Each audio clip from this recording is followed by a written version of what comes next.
Today, I want to talk about something that trips up almost everyone who is studying for the AZ-900 exam. Azure Regions and Availability Zones. Now, when I first came across these two terms, I honestly thought they were the same thing. They sound similar. They are related. But they are very different concepts. And once you understand the difference, and I mean really understand it, the exam questions about this topic become some of the easiest ones you will face. I am a working IT analyst, studying for AZ-900 right alongside you. So let me break this down in the simplest way I possibly can. What is an Azure region? Let us start with regions, because this is the foundation of everything. Think about it this way. Microsoft has built massive data centers all around the world. We are talking about enormous facilities, filled with thousands of servers, storage systems, and networking equipment. Now, Microsoft does not just randomly scatter these data centers everywhere. They group them together by geography. A collection of data centers in the same geographic area, that is called a region. So, for example, Canada East is a region. Canada Central is a region. East US, West Europe, Southeast Asia, all regions. Right now, Microsoft has over 60 regions worldwide, more than any other cloud provider on the planet. But here is the important question. Why does it matter which region you choose? Two reasons. First, speed. The closer the region is to your users, the faster your application performs. If your customers are all in Canada, you deploy to Canada East or Canada Central. Not to a data center in Southeast Asia. The distance matters. Second, and this is big, data residency. Some countries and industries have very strict laws that say your data must stay within certain borders. Healthcare data, financial data, government data. By choosing a specific region, you control exactly where your data physically lives. That is a legal and compliance requirement for many businesses. What is an availability zone? Now, this is where people start to get confused, and I completely understand why. An availability zone is not the same as a region. An availability zone exists inside a region. Let me give you an analogy that made this click for me personally.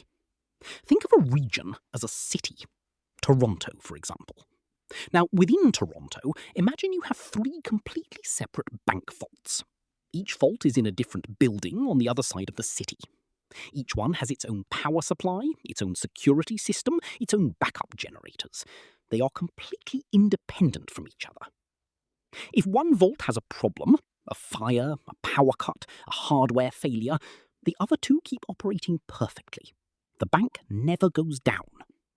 Those 3 vaults?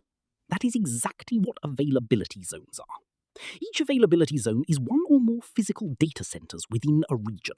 They each have their own independent power, cooling, and networking, and they are physically separated from each other, so that if something goes wrong in one, the others are completely unaffected. Most Azure regions have a minimum of 3 availability zones.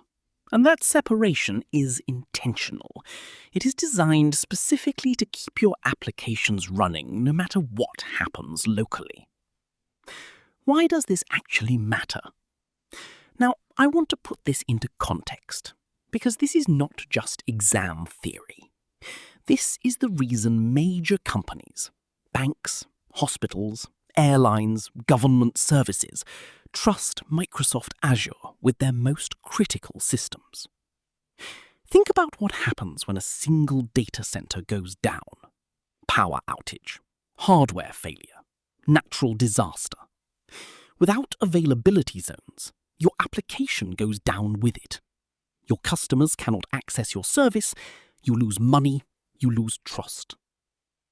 With availability zones, your application is running across multiple independent locations simultaneously. If one goes down, the others take over automatically. Your customers notice absolutely nothing. Zero downtime, zero disruption. And then at a larger scale, if an entire region is affected by something catastrophic, a major natural disaster, a widespread regional outage, you can have your application running in a completely separate region, on the other side of the country or the world. So regions protect you from large-scale geographic disasters, and availability zones protect you from local failures within a region. Two different levels of protection, working together. So, let me make the difference crystal clear, because this is exactly what the exam tests you on. A region is a geographic area. It contains multiple data centers grouped together in the same location around the world. You choose a region based on where your users are and where your data needs to live. An availability zone is a physically separate data center inside a region. You use availability zones to protect your application from local failures within that region. The way I remember it is simple. Region, think location on a map. Availability zone, think backup within that location. Now let me give you 3 exam-style questions, so you can test yourself right now. Question 1. A company wants to make sure their application keeps running, even if one data center fails. What should they use? The answer is availability zones, because availability zones protect against individual data center failures within a region. Question 2. A healthcare company in Canada is legally required to keep all patient data within Canadian borders. What Azure feature allows them to do this? The answer is regions. Specifically, deploying to Canada East or Canada Central ensures their data never leaves the country. Question 3. How many availability zones does a typical Azure region contain? The answer is a minimum of 3. Always at least 3. That is the standard Microsoft uses to ensure proper redundancy. If you answered all 3 correctly, you have genuinely mastered this topic, and you are ready for any exam question Microsoft throws at you on regions and availability zones. That is Azure Regions versus Availability Zones, explained as clearly and simply as I possibly could.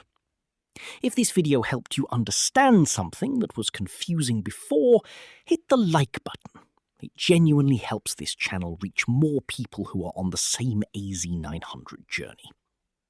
Subscribe so you do not miss the next video. We are covering the Azure Shared Responsibility model next. It is one of the most misunderstood topics on the entire exam, and I am going to break it down just like this. Drop a comment below and let me know, did the bank vault analogy help? I read every single comment. See you in the next one.